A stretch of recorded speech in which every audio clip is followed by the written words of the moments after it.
Bonjour, bonjour à tous. Me revoilà après le lancement de mon nouveau spectacle, parce que j'ai été bien occupé ces derniers temps. Ben, le mur, c'est mon spectacle que je donne en ce moment au Théâtre de la Mandore. Au pied du mur, Dieudonné droit dans le mur, Dieudonné fait le mur.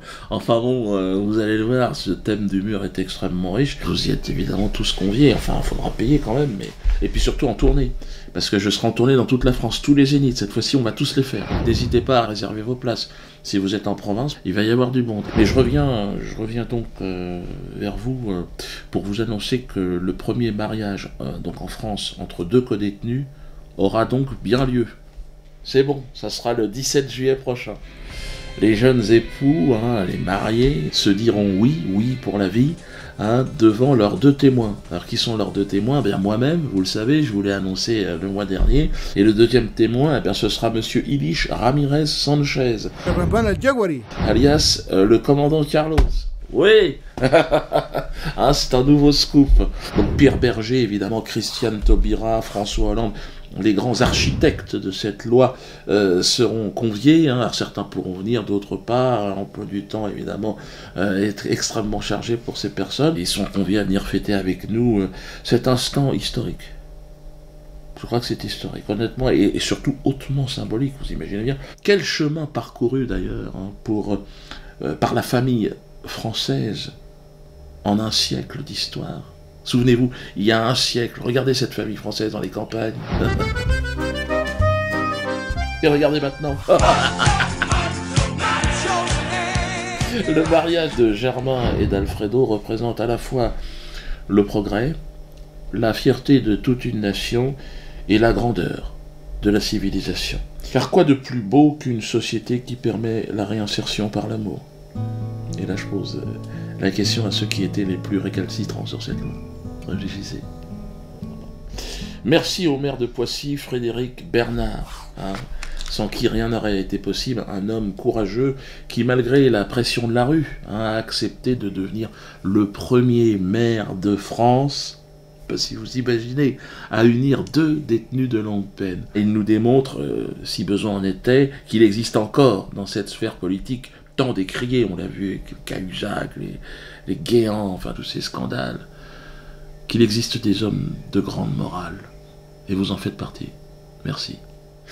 Je rendrai également hommage à François Goetz, le directeur de la maison centrale de Poissy, qui a su protéger nos deux cœurs enlacés d'une certaine hostilité contre les agressions homophobes, notamment de détenus, mais surtout de certains surveillants, aux propos carrément homophobes. Yon, c'est qui fait la femme? Yon, ton cul, je sais pas quoi, non. Mais je sais qu'une procédure est en cours contre l'un des surveillants d'ailleurs. Enfin bon, ça c'est une affaire interne. Merci au directeur de toute sa vigilance. Et enfin, merci à la France, oui, car je peux le dire aujourd'hui, beaucoup de contacts, beaucoup de médias qui seront également présents, je pense. Le mariage de Germain et d'Alfredo illustre toute la grandeur d'un pays.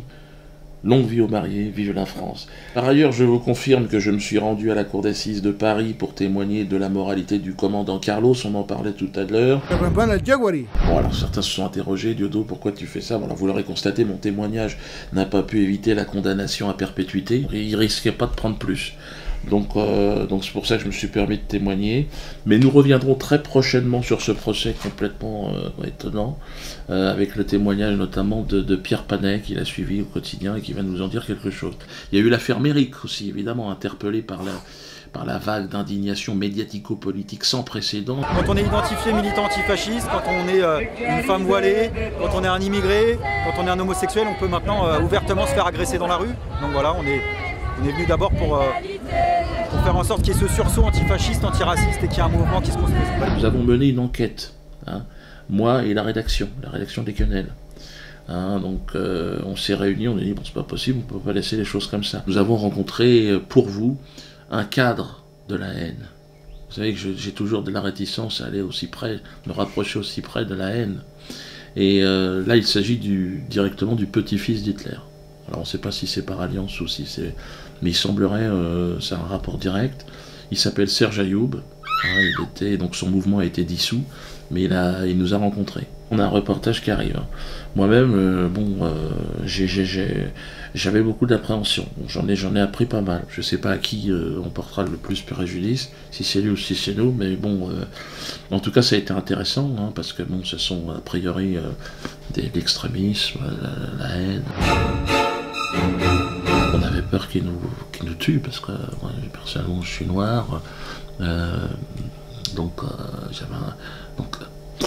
là, je suis vivant, donc vous verrez le résultat. Parallèlement à cela, nous demandons la dissolution de la LICRA. Je crois qu'il est temps maintenant d'en finir avec cette officine de la haine, et la vraie, celle-là, dirigée par le très belliqueux Alain Jakubowicz.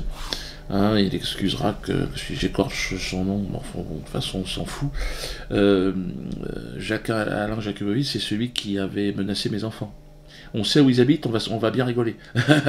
Bon, on va rigoler, Alain, on va rigoler. Rigole, Alain. Hein. N'hésitez pas à vous rendre à l'adresse indiquée, hein, et à bien simplement signer cette pétition pour que la France redevienne libre, libérée de cette tumeur cancéreuse qu'est la LICRA. Alors merci pour tous les dons, parce que je termine là-dessus. Vous savez que là on a commencé le remboursement des dons prêtés pour que je puisse rester chez moi. Hein, on a quasiment remboursé tout le monde, mais les enveloppes, on a besoin d'enveloppes, parce qu'on peut pas, vous êtes plus de 2000, hein, donc on vous avait dit, donnez-nous une enveloppe, et on vous renvoie voilà. Donc si vous ne l'avez pas fait, comment je fais ?